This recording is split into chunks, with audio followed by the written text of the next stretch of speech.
So we'll just go around the room really quickly, just ask for folks to introduce name, um, and the community that you work with, where you're calling in from. And then we'll have two presentations that will then facilitate the rest of the discussion. So I'm happy to call on folks, but also if anybody wants to jump in to start with the introductions, please. I can go first if that's okay. I'm not sure if you wanted Absolutely. team members to go first. Hi, everyone. My name is Haley Bain. I'm calling in from North Carolina, specifically the Chapel Hill, Durham, Raleigh area. So excited to see you, Dr. Boone.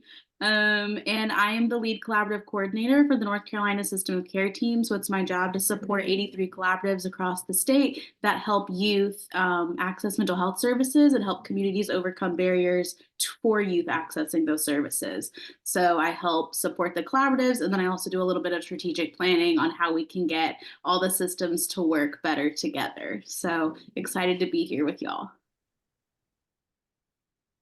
Thanks, Haley.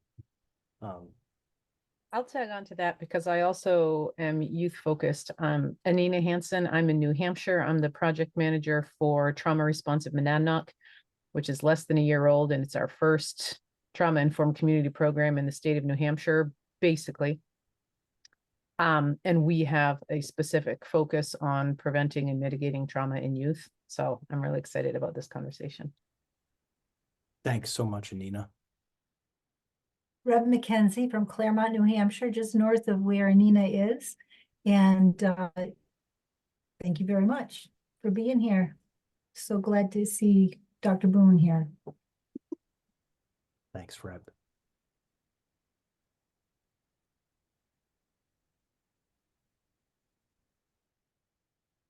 Let's see, I can go next. I'm Marianne Seifert from Lincoln County Public Health, and Lincoln County is in Oregon on the west coast of the United States. We're kind of right in the middle on the coast of Oregon. And we're a tiny county, rural, about 50,000 folks. And I'm the climate and health staff person, and we have an adaptation plan that we developed with our adjacent county, and it's huge. The plan is huge. So one of the things we decided to do to start was to partner with community-based organizations to do a youth community science and art pilot project in Spanish and Mom. Mom's a Guatemalan language that a lot of our residents speak. Thank you. Wonderful to be here. And thank you, Dr. Boone. Loved your presentation. Thanks so much, Marianne. For those who have joined since Christian put it in the chat, just going around with quick introductions, yourself, just brief what you do. I'll go around the room just for the rest who haven't introduced themselves. Dr. Boone and Kunal, we'll get to you both at the end because you'll be presenting.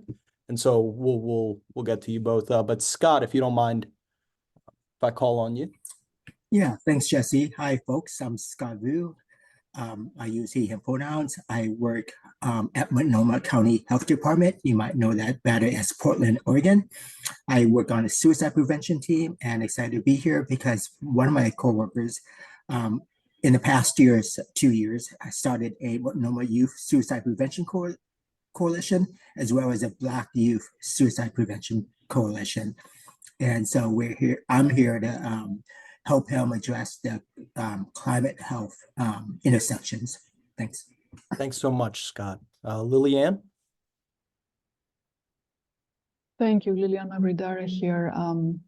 I work between United States and Athens, Greece, from where I'm calling in right now. My interest, why I'm here today, is also because I'm very interested in the intergenerational support. So how we bring in the youth with the elders and then everyone in between, but how we can maximize the support in the community by joining forces in that capacity. Thank you. Thank you so much. Alexis? Hi, good morning, everyone. I'm here in Denver, Colorado. I work in the field of community development, primarily with the Community Heart and Soul Method, which is a 2 to 3 year community development and planning model. And one of the things I do as a community development coach for small towns and cities is help them determine their engagement strategies for different segments of their community, of course, including youth, which is one of the most important ones when engaging in this type of work. So I'm very happy to be here today. We're very happy that you're here as well. Ruth? Hi, Ruth Ever. I'm the program director for Trauma-Informed Hampshire County. We are in Western Massachusetts, mostly rural, small cities. And we don't work specifically, with youth per se, but they're a critical part of our community. And we do work with families and parents and caregivers. And so I'm just happy to be here. I'll probably have to have my camera on and off a little bit and leave just a little before 1, but been really enjoying the whole program. So I'm coming to as many of these as I can. Thank you so much. Thank you. Charlie and Benita, saw you both join in. We're just doing quick intros. Just name where you work. So Charlie. And you are on mute. We were talking about the mute button earlier. We're all struggling with it. I got it. Good company here. Hi, everybody.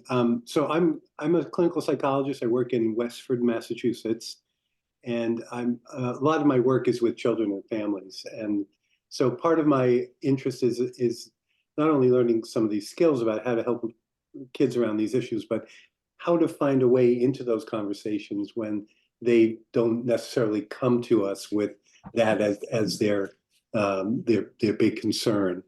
And I'm also finding, as I'm trying to develop an RCN in my community, that issues around children might be an entry point that people are most ready to address. Thanks so much, Charlie. Benita? Hey there. Good morning for me. Benita Duran. I'm with the National Civic League and our Center for Democracy Innovation. Can you hear me?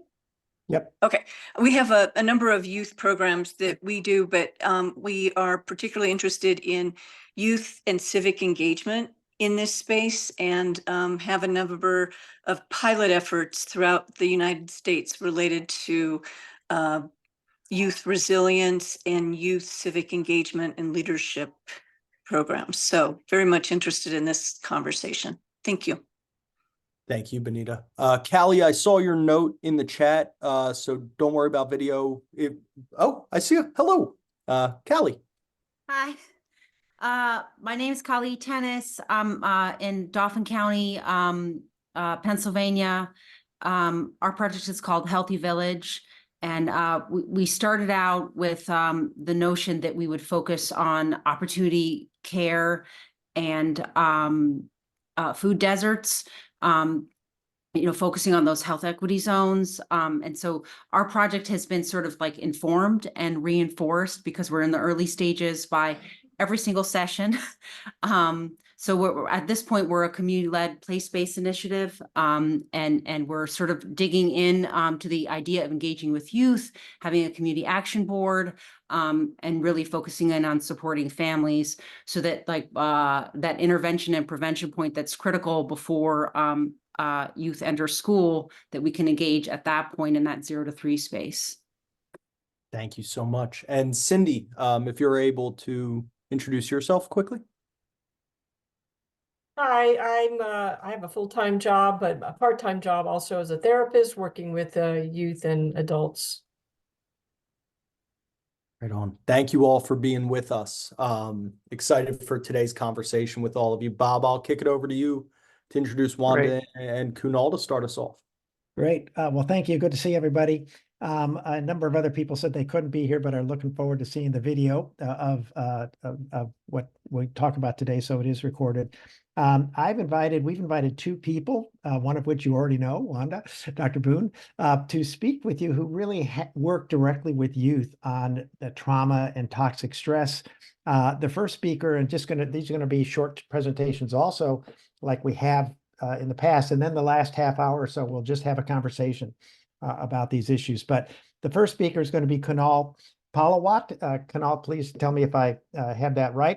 But he's with the Mycelium Youth Network, and I've worked with the executive director and founder, Lil Milagro Hernandez, who couldn't be here. It's one of the only organizations that I know of that's actively preparing youth for the climate emergency. They work in the Bay Area and just doing really, really exciting work. So I'm really excited to hear from Kunal. Thank you for joining us. I'm going to turn it over to you. Great. Hi, everybody. I'm glad to be here. Good morning. My name is Kunal Palavat. I use they, them, and she, her pronouns. And yeah, I'm glad to talk to you all a little bit about Mycelium Youth Network. But first, I wanted to give some background to who I am, what I'm bringing to the space, to the work. My family is from North India. My parents moved here when they were young and moved to New York City. Was born in Queens, and they decided to move to the suburbs. And then I grew up in the suburbs in Jersey. Um, and all of this was happening in Lenape lands. And then I moved to Vermont for college, where I did my undergraduate degree in ecology in Abenaki lands. And then I moved to Arizona to pursue my PhD in pollution justice in Tohono O'odham and Yaqui lands. And then a couple years ago, I moved to the Bay Area, Ohlone lands, and have been doing, specifically environmental justice, high school education for the last several years. Recently joined Mycelium Youth Network, and I'm very excited to talk to you all about some of the strategies for, um, genuinely engaging young people in the work and meeting them where they're at. Just yesterday, I did my first session of the new internship that Mycelium Youth Network has called Data Warriors. Um, and I might talk a little bit about that at the end, but it was so sweet to meet all of my interns for the first time in person and, just start building norms with each other. Um, a little bit about Mycelium Youth Network. So we were established in 2017 when the founder, Lil, was a teacher and held like a lunchtime Dungeons and Dragons uh, like game session for some of her youth that were interested.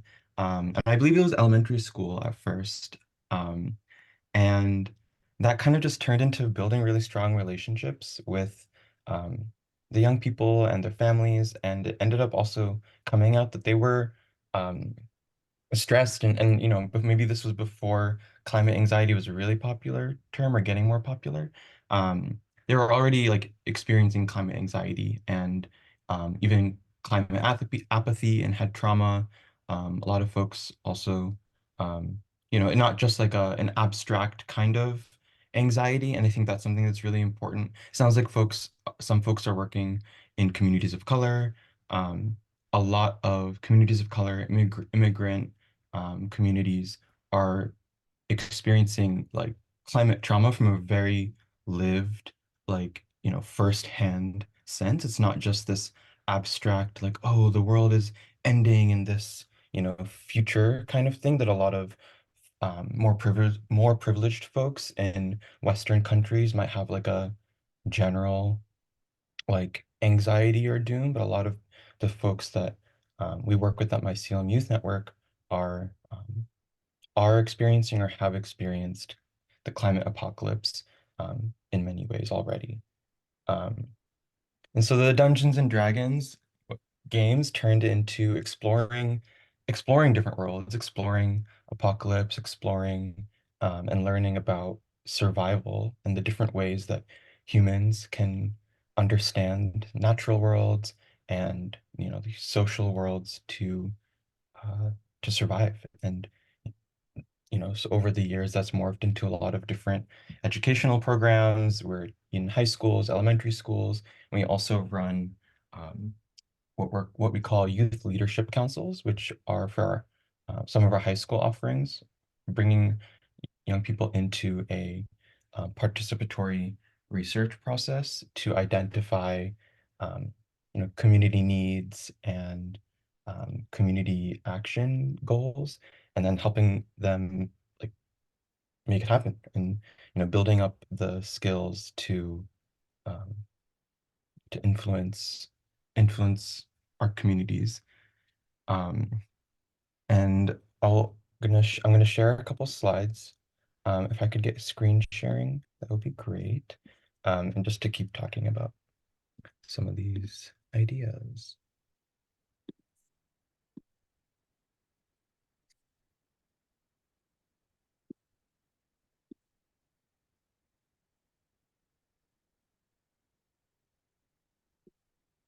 Okay, can y'all see the PowerPoint presentation full screen? Could someone unmute and let me know? It looks like I can't tell if it's PowerPoint or a website. Or is it like Google Slides full screen? I'm just not sure. Sometimes it doesn't share Yeah, the. we're seeing pretty full screen Mycelium Youth Network Seeding Futures. Yeah, Okay. people can see it. I'm actually not. Let me reshare 1 second.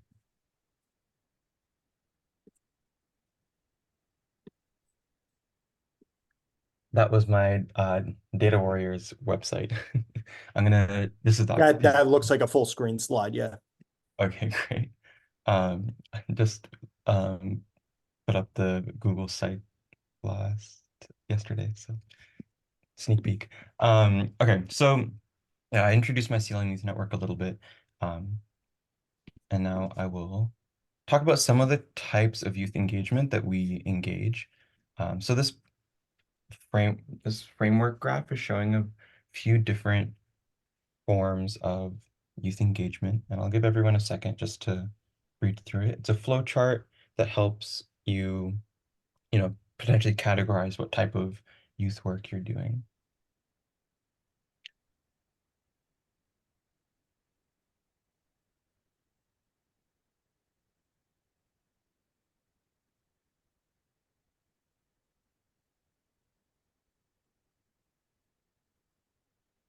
I'll just draw our attention to the three red rectangular boxes on the right side of the framework, where if you answer the question in the middle, youth decide on questions, design, methods, actions. If it's yes, then you have two options. If youth are doing systematic research or evidence generation, then we would we would consider the work youth participatory action research, or YPAR. And if systematic research is not an explicit part of the work, then could be considered youth organizing, which has more of an action focus, um, and um, and assessment to inform than future action. And there's a lot of overlap. Often research is a precursor to the organizing, and in some frameworks, it is also a part of the organizing. So this is just an example to break down the kind of work that you're doing. And I think something important when doing youth engagement is to be intentional and transparent about as an educator or as a facilitator, your philosophy and like what you're going for.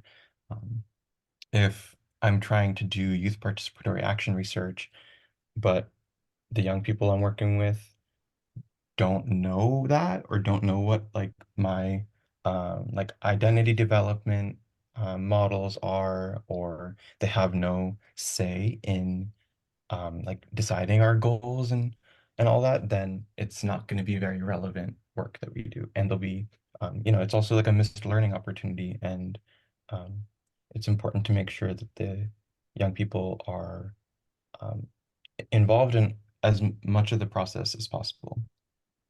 Now that doesn't mean, I think something I hear a lot in the field is, we're gonna do an interview or a survey with our youth and like figure out what they want and then do it.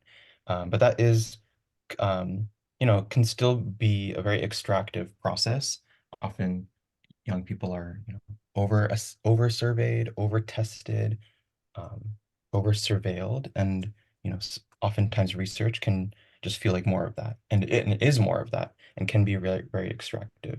Um, and I think especially when working with young people who are marginalized in different ways, we have to be really cognizant of um, the way the carceral systems and the way that different oppressive systems particularly in Western countries, especially marginalized young people who have, who are afforded even less autonomy and decision-making power than than older folks.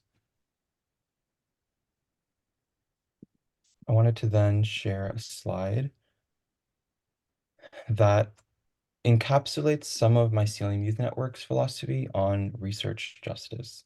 And this applies to the work that we're doing on supporting young people to process and to alchemize the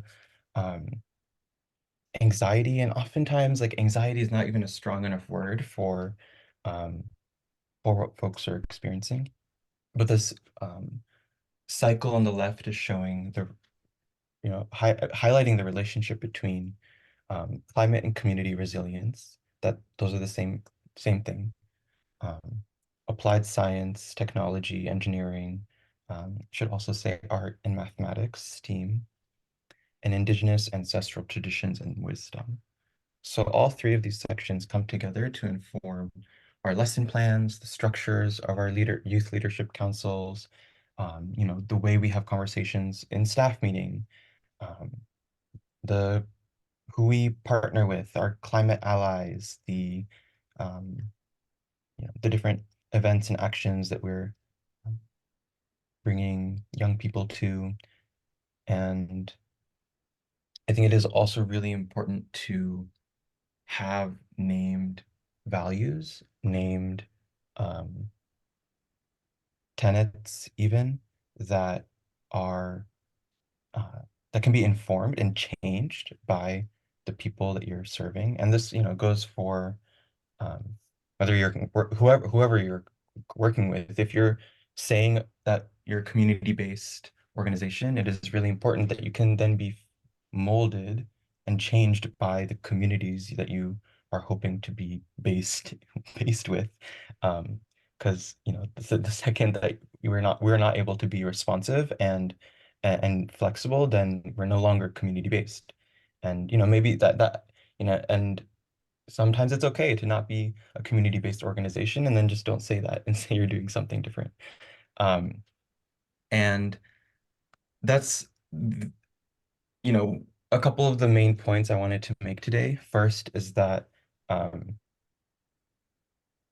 it's important to have genuine relationships with young people and not rush into like putting folks into positions of power unprepared, or putting folks into a position to call for change without your organization or group ready to change. So the adults have to do a lot of work if they want to be true allies and truly work in solidarity with young people.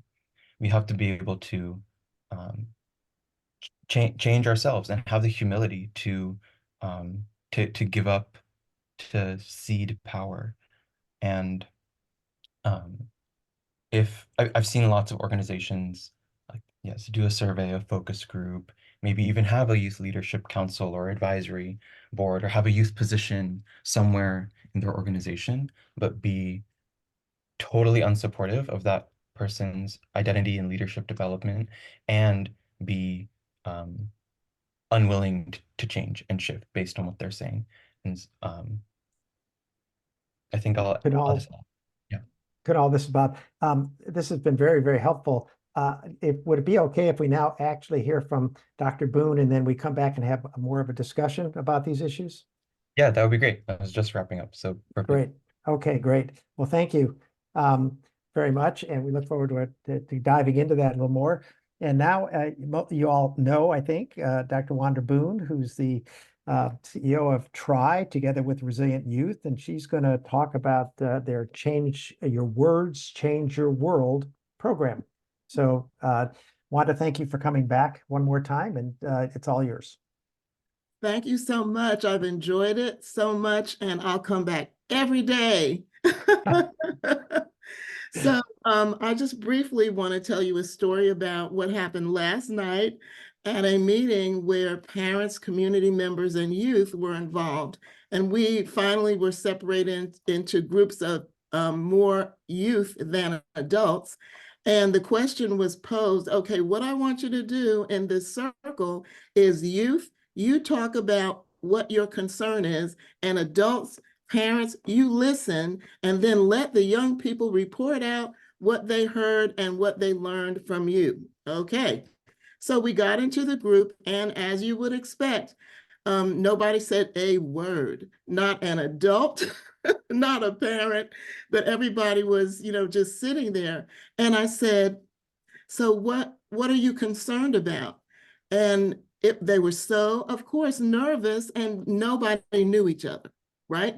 So a young lady said, well, I don't know. We don't have any concerns. Nothing is wrong with us. We're doing fine.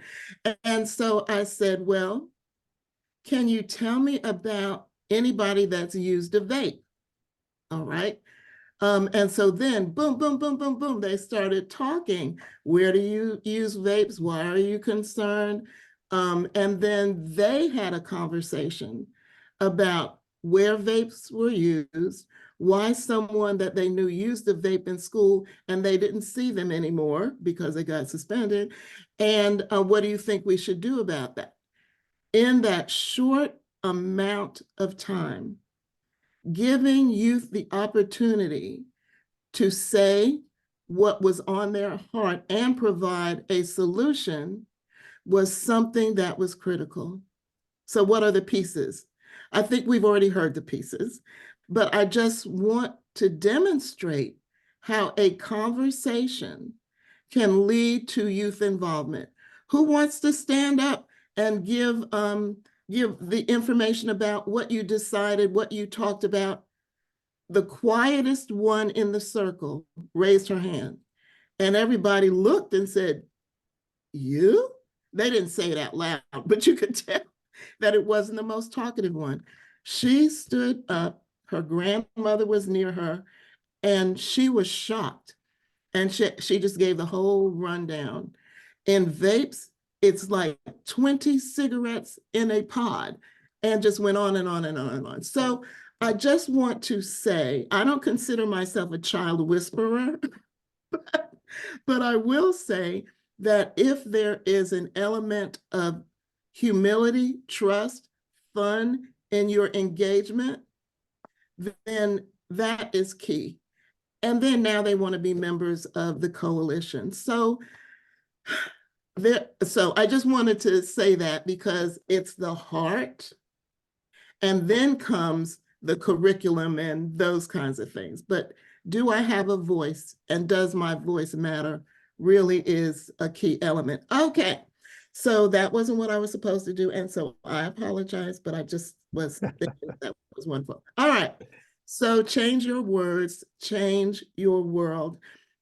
This curriculum is the author is John Evans, who worked at Duke over many, many years to develop a writing curriculum or process of 6 lessons that change your words, change your world, really is what it talks about.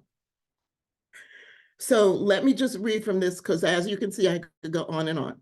Okay, expressive writing, which is different from journaling, is a process that promises to help manage the challenges of our complex lives, including high stress, decreasing immune function, increasing chronic symptoms, deteriorating health, grief, and overcoming trauma.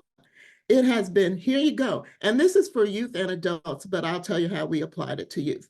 It has been proven to increase immunity, provide overall health, and subsequently improve quality of life. So if you're feeling stressed out, have undergone major life stressors, or feeling down and are looking for a way to express yourself, expressive writing is the thing to do, which is change your words, change your world from the community perspective.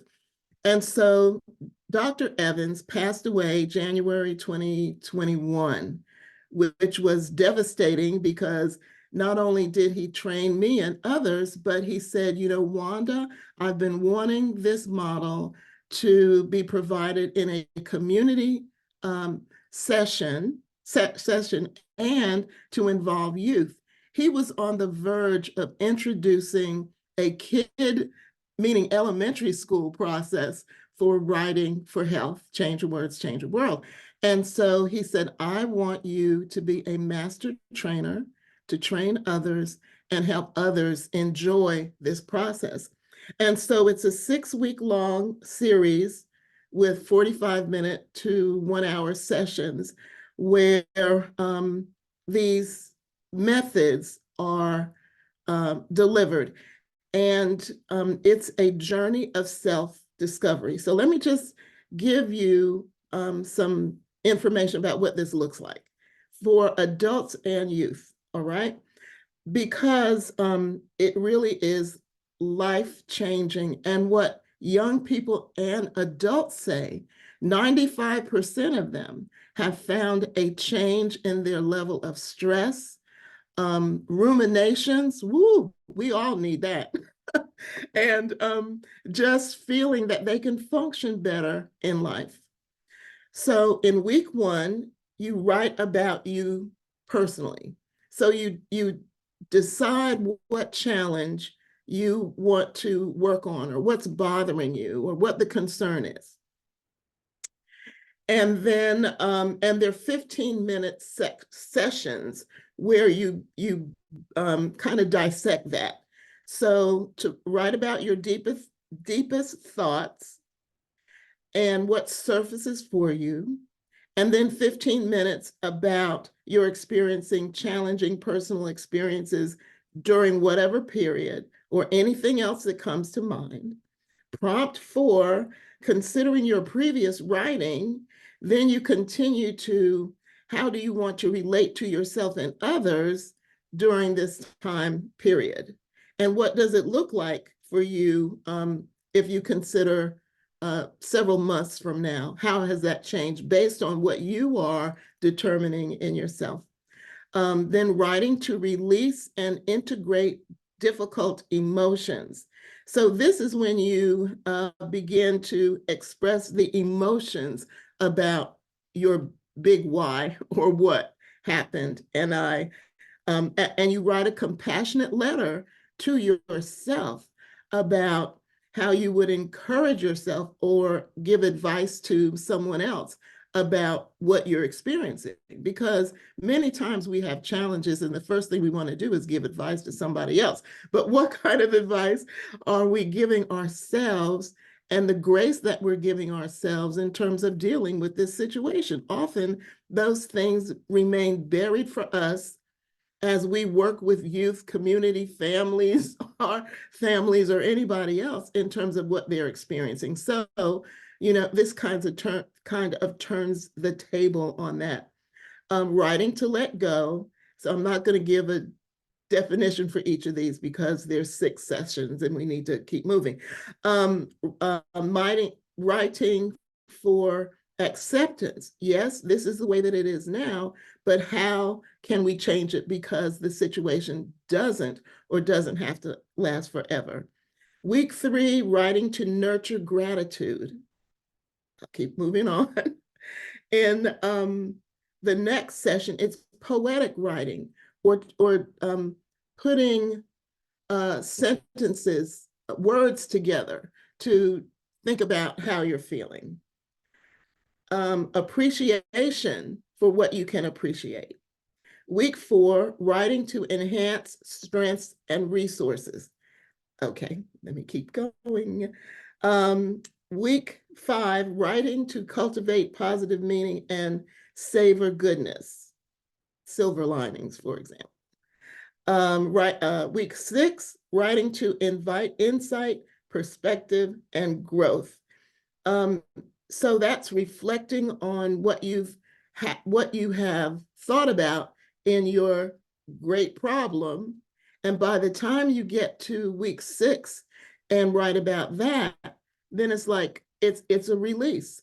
The other thing is pause, notice, and choose.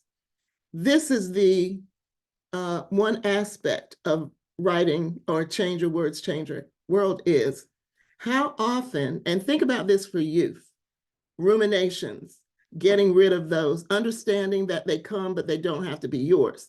Okay, pause. What is the situation that you are facing, like vaping? Notice what that looks like, how it makes you feel, and then choice. What are you going to do about it? How are you going to respond to that thing that's troubling you? So that's basically what the program means. There's nobody shares what they write. You don't have to have, there's no grammatical check for what is written. It's a personal exercise to help unleash the burden of what is troubling us all as human beings. But for youth, they can draw pictures, they can write words, and sometimes they want to share. More often than not, they want to share. And we allow that to take place, but they don't have to. And you can see the change in their demeanor from week to week as they're able to release the situation and see it differently. And that's most important. So consider a young person that wants to or has suicidal ideation. And we don't know that because we don't ask, why are you here? And we've seen this happen. And so, I want to die because of the situation in my life based on ACEs or some other traumatic event. And then as they begin to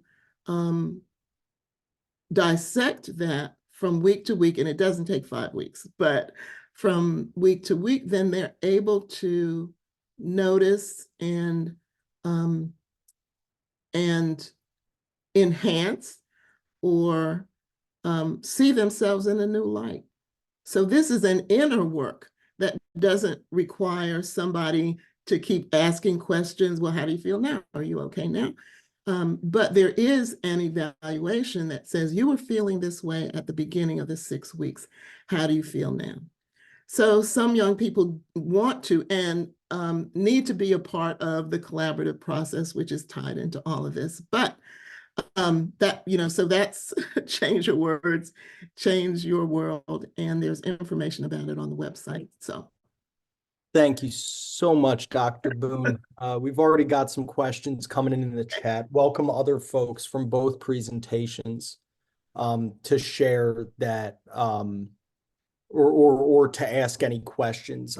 First and foremost, want to open it up to the floor if anybody has any thoughts and reflections on how they can integrate or ways in which this information resonates with the ways in which you all do work with young people or hope to do work with young people. And then Christian will keep gathering questions that come in the chat. And Kunal, Dr. Boone, we'll ask those in a second. Thank you both so much.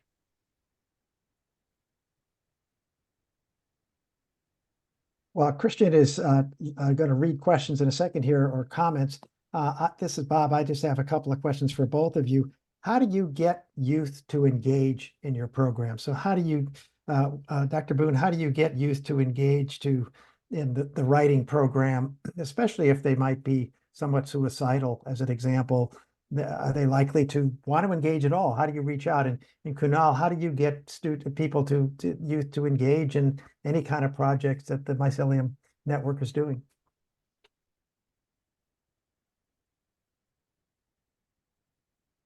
I guess you're going to have to call on one of us, but since I'm speaking, I might as well continue. Wanda, you're on. So, as I mentioned, what happened last night?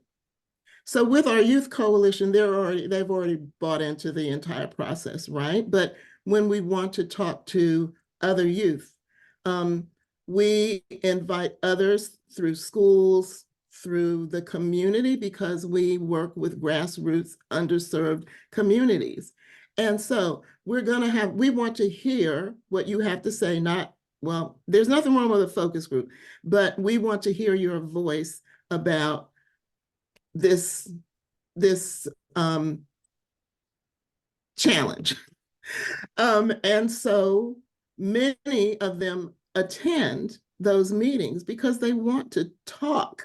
And then we have community health workers who are on the ground every day, helping to meet the needs of people. So we know that they have needs. So we have these talks, and they come to the talks. We may not know them, as I said, but allowing them the opportunity to speak. And it may sound simplistic, but that's really the way that we have young people participate. We do not, at that point, give gift cards or something like that. We want their interest to be because they now believe that their voice is important. At some point, compensation comes, not to attend the Change the World sessions, but they do this from the heart. And then when they join the coalition, if they want to do some other things, then they will receive some form of compensation for that. So being humble and listening. Thank you. Kunal, any thoughts?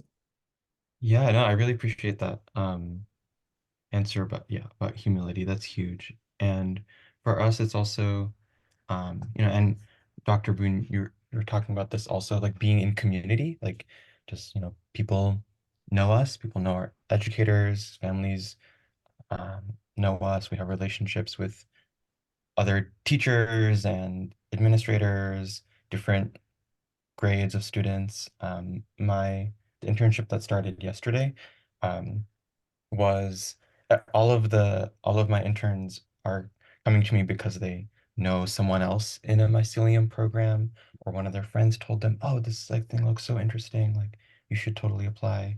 And yes, I guess being in community, having opportunities that are interesting to young people is important. And the way we do that is through a lot of like youth engagement, youth-led research, because your youth-led projects, because then it will be more relevant to more youth. And then we do compensate for their time, and I think it can also be important to I'll pause there. Yeah.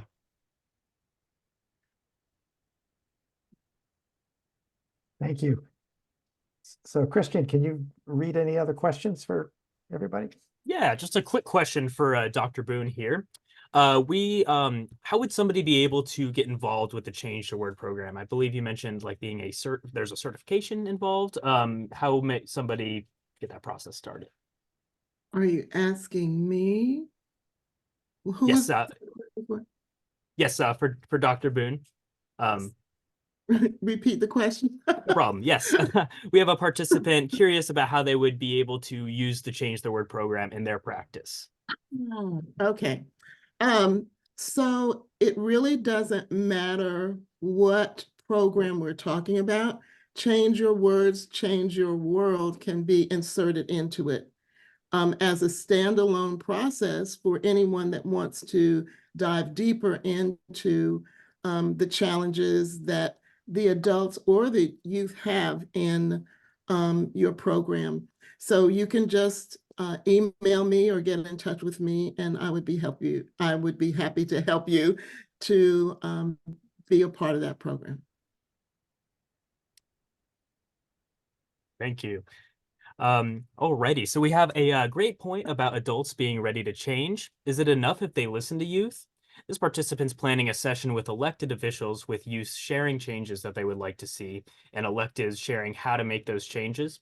Have we seen any legislative changes through youth participatory voices? And this is a question for either guest speaker or for the entire session as well. If anyone has any input, please jump in. So I have a yes for that. And that is that our youth were concerned about energy drinks because there was a student that actually died from overuse of energy drinks. And so that was their concern. And then they, I helped with some research so that it wouldn't just be emotion. And then they found research on their own. And they started a petition and got over 1,000 people to respond in 3 days. And and then we were on TV about it. They were on TV about it because they were leading it. But then that led to conversations with local government and some convenience stores saying that they would not sell energy drinks to anyone under the age of 18. And then that that was separate from what counties or institutions decided to do. So then that went to the state with information about it to the state. And then it went to the federal government, to individuals that listen to youth voices. There wasn't an institutional partner on the local level that participated in that. And now it's hanging in the federal government. Chuck Schumer wrote a bill about banning energy drinks for anyone under the age of 18, because that's what the can says. Do not use if you're under 18. Ding, ding. So, and so we're waiting to hear. Of course, there's a lot going on in our federal government, and maybe they don't have enough time right now to focus on energy drinks, but it's out there. So that's one way I can talk about policy. We could have a special session on the efficiencies or lack thereof of the federal government for sure.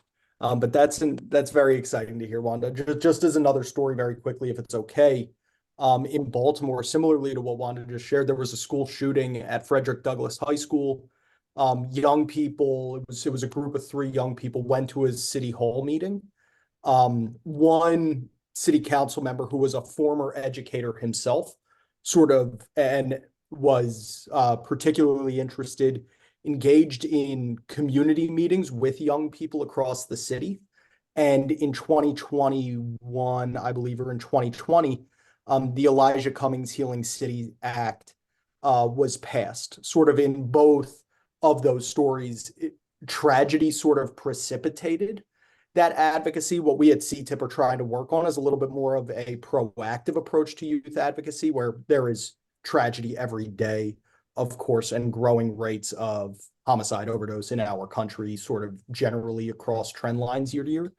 And we hope to get people more involved before tragedy befalls them. But again, that's just another story that has legislated trauma-informed care throughout the city. And so just wanted to share that where youth advocacy can be so powerful. And again, we just want to work further upstream to where we're not waiting for a tragic moment to necessarily get young people involved. Just as another story of that. Christian, I'll kick it back over to you for the next question.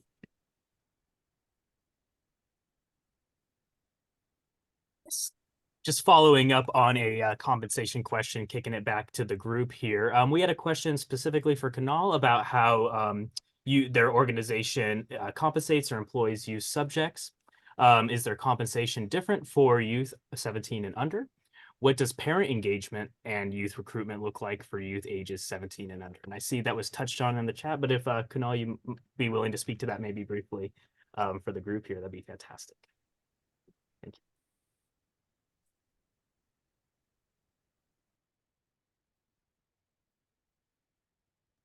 Now you're on mute.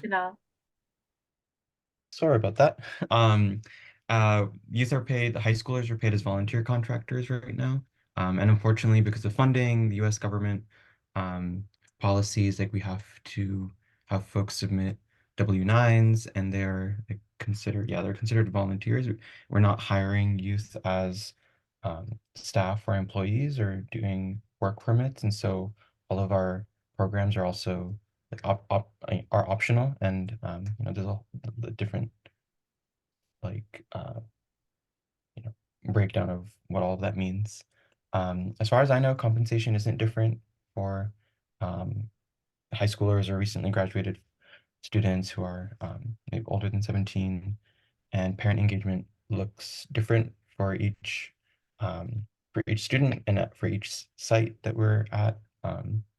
And it can be like one-on-one. Sometimes, young people really are not in safe situations, or like parent engagement, looks really different depending on what the relationships are.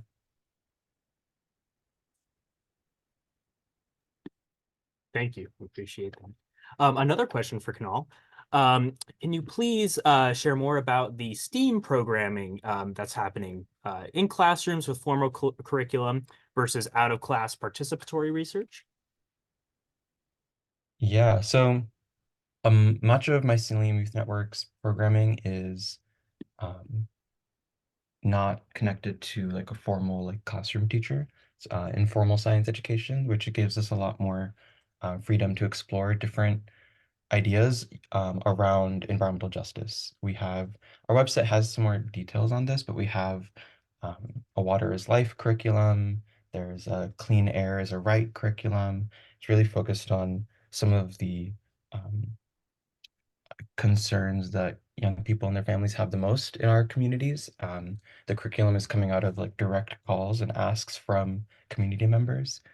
And we also really try to make sure our work is connected to understanding and dismantling systems of oppression. And so we're connecting, what's happening on the ground in Oakland and San Francisco to militarism globally, to genocides globally, and the ways that solidarity can be a way to counteract climate apathy, climate anxiety, and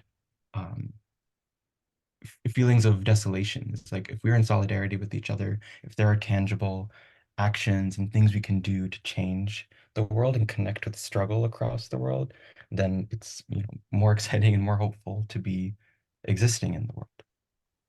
And so a lot of our STEAM programming, we try to always connect it back to justice, to solidarity, and to building community organizing skills. There's like the technical community organizing skills, the social emotional skills, and more. And I would like to say that tomorrow is World Water Day. And, and so our young people really talked about water this month, what it means, how precious it is, who doesn't have it around the world, and how we can impact that. For us, the other thing is the lack of trees in underserved community and how that impacts health and resilience and stress. So I'm with you on water. Thanks to Yes. both of you. This is Bob. We only have a few minutes left, so I thought I'd throw a question in here for both of you. If the youth you work with are impacted by a particular disaster, an extreme weather event, a hurricane out on the East Coast, or something, a fire, wildfire, smoke event on the West Coast here, how would these programs help with that, or how could you adapt them to both help the youth stay resilient and engage in solutions even? And just to clarify, Wanda, you go first. So we make it a point to take children out of their own personal experiences by introducing them to what's going on in the world. So just as violence across the world, water shortage, pollution of water around the United States and the world, because they have a concern about children around the world. And so violence, all of that.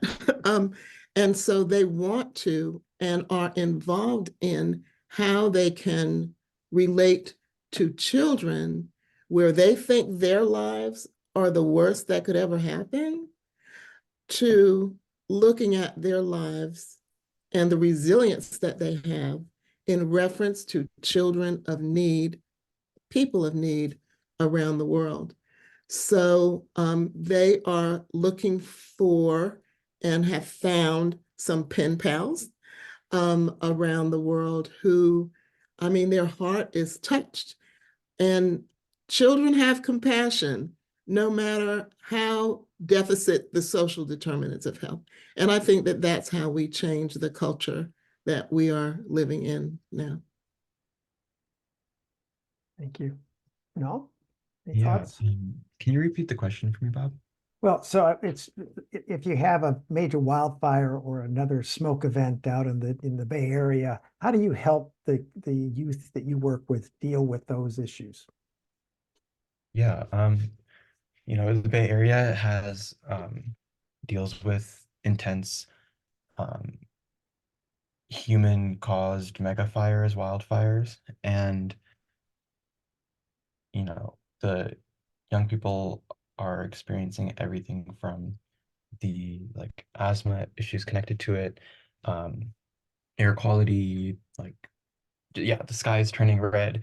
One of the things we can do is like because our programs are pretty flexible, we can spend time on the literal like tangible survival skills. We built air filters together, you know, using box fans and you know material like DIY air filters. You know, talking about the importance of um, water, different herbal medicines, and so you know that those practical skills are a big part of it because it can like help someone feel empowered um, to do what they need to be safe, and then connecting the struggle here, the survival here, to survival and struggle across the globe. That you're not alone, and that's also where we do some of the more emotional processing work on, you know, teaching around history, around communication, and I think yeah, those two things combined, I've seen it to be really, yeah, it's like really successful in terms of having young people feel like they can do something and not just experience harm, but heal from that harm, even you know, even environmental harms.